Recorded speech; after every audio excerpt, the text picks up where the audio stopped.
Ballets based on the legendary tale of King Arthur takes the stage at the Aronoff Center this weekend. The first show of Cincinnati Ballet presents King Arthur's Camelot kicks off tonight. And here with what you can expect to see is the ballet's artistic director, one of our favorites, Victoria Morgan, is here. Thank you. It is wonderful to see you here on this Friday morning. We were just talking a little bit as we headed into the commercial break there.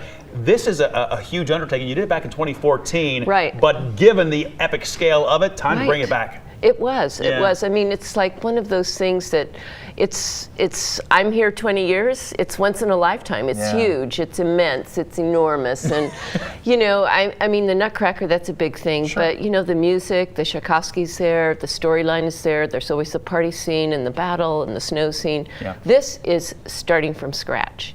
New composition. New choreography, new everything. Brand new choreography, huge projections, major puppets that are horses, there's charging, I mean, like it's everything you can imagine that is part of these Knights of the Round Table. Well, when you first, we're seeing some of the costuming that goes into this, which is something, you know, even above and beyond all those other things that you just mentioned. But is it, I don't know if it's easier, or can you explore it more that you've done it once, you've done all these things for the first time.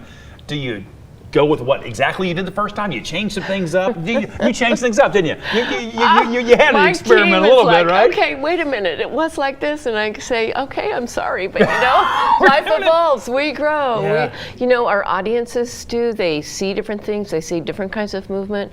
Our dancers, you know, they get better. They get stronger. Their technique gets stronger. Yeah. I shift and change. I want to really use the strengths of the dancers that we have. Yeah. So when somebody asked me what's different, and I started thinking about the scenes, and I realized almost everything. A lot. There's actually a lot different this go around. But it is such an epic tale, but it's a tale everyone is familiar with. Right. What's the difficulty or the advantage, I guess, when you have a story like that, where people know the story, at least they think they know the story going in? Well, I think it's great because in the marketing, you don't have to try and explain. You don't have to go into the detail. People understand, you know, that it really is, well, number one, it's a perfect Valentine's date night. It's sheer romance and love and intrigue, and there's also the idea of this amazing utopia. You know, King Arthur, he came into sort of a band of wild, crazy guys, and he brought structure and order, and there was a sense of them feeling